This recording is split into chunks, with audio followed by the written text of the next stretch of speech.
In this video, we will show you how to send and receive diver-to-diver messages. To use the feature, you and other divers will each need a descent Mk3i and a T2.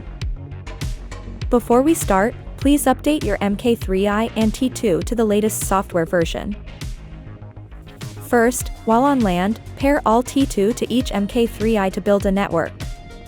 For how to pair, please watch this video.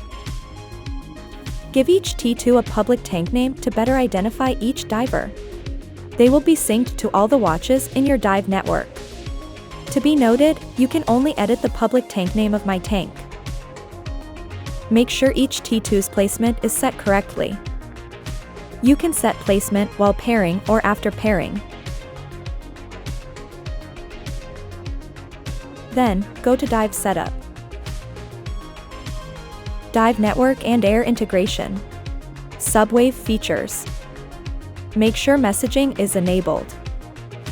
The diver messaging feature is only available while diving.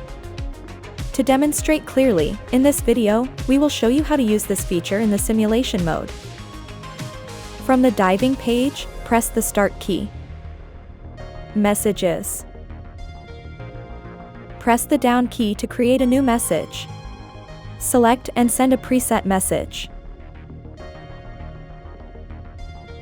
It may take up to 45 seconds to send. If there are more messages, press the up key to view the previous messages. Next, if you are in distress during a dive, you can send a message requesting help by a shortcut.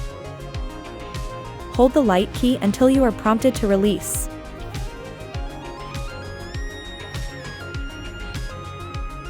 After a brief countdown, your watch will send "Help me" to the other divers of your dive network every 2 minutes. To cancel it, hold the light key again.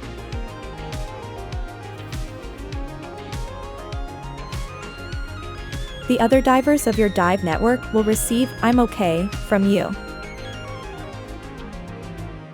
And that's it. Thanks for watching.